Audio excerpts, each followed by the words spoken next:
नमस्कार दोस्तों, आप सभी का स्वागत है आपके अपने चैनल पर। अगर आप चैनल पर नए हो तो चैनल को सब्सक्राइब कर ले और बेल आइकन को प्रेस कर दे। भगवान श्री कृष्ण गीता में कहते हैं, गुस्से में बोले गए शब्द दूसरों के दुख पहुंचाते हैं। गुस्से की वजह से हमारी सोचने समझने की शक्ति कमजोर हो जाती है। इसी वजह से काफी लोग गुस्से में ऐसे शब्द बोल देते हैं जिनके लिए बाद में पछतावा होता है। लेकिन मुंह से बोले गए शब्द वापस नहीं आते हैं, इसीलिए बोलते समय बहुत सतर्क रहना चाहिए। ये बात हम एक लोक कथा से समझ सकते हैं। एक समय की बात है, एक संत रोज अपने शिष्यों को और अन्य लोगों को उपदेश देते थे। गांव के अधिकतर लोग संत का बहुत सम्मान करते थे, लेकिन कुछ ऐसे भी थे जो संत को पसंद नहीं करते थे। एक दिन संत से जलने वाला व्यक्ति उनके आश्रम में पहुंचा और सभी लोगों के सामने संत का अपमान करने लगा, लेकिन संत ने उसे पलटकर कुछ भी नहीं कहा। जब वह व्यक्ति बोलते बोलते थक गया तो चला गया। गांव के लोग ये देखकर बहुत दुखी थी। संत ने अपना प्रवचन फिर से शुरू कर दिया।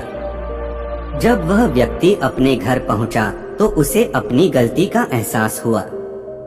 वह अगले दिन संत के आश्रम पहुंचा और उनसे माफी मांगने लगा।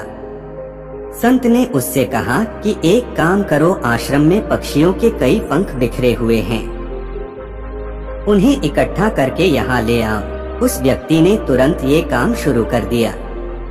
कुछ देर बाद वह पंख लेकर आ गया। संत ने उससे कहा कि अब ये पंख अपने नगर के बीच में रखा।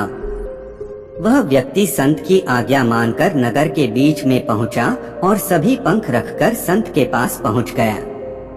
संत ने उससे फिर कहा कि अब एक और अंतिम काम कर दो, वे सारे पंख वापस लेकर आ जाओ। जब वह व्यक्ति नगर के बीच में पहुंचा तो वहां रखे सभी पंख उड़कर इधर उधर फैल गए थे। सभी पंखों को इकट्ठा कर पाना उसके लिए बहुत मुश्किल था। वह खाली हाथ ही संत के पास पहुंचा और पूरी बात बता दी। संत ने उससे कहा कि भाई, ठीक इसी तरह जब हम गुस्से में होते हैं तो जो कुछ भी बोलते हैं वह दूसरों को दुख देता है। जब हमारा मन शांत होता है तब हमें गलती का एहसास होता है, लेकिन तब हम कुछ भी नहीं कर सकते हैं। जिस तरह सभी पंखों को इकट्ठा कर पाना संभव नहीं है, मुंह से निकले शब्द वापस नहीं लिए जा सकते हैं। इसीलिए गुस्से से बचना चाहिए और कुछ भी बोलते समय बहुत सतर्क रहना चाहिए।